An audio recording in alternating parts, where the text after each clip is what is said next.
If you are caught due to a violation, how many days are given for you to settle your case and get your license back? Letter A, 30 days. Letter B, 15 days. Letter C, 10 days.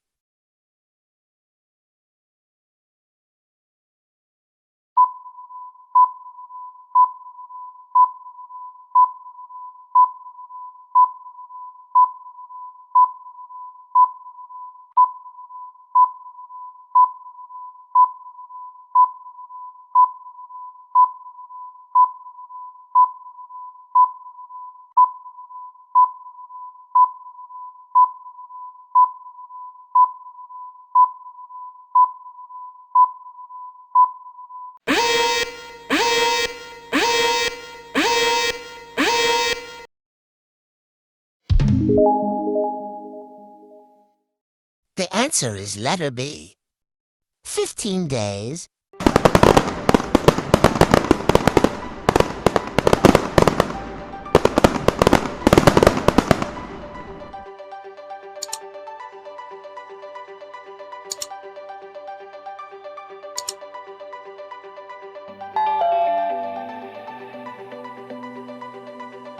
Thank you for watching. Please subscribe, like, smash that notification bell, and share this video.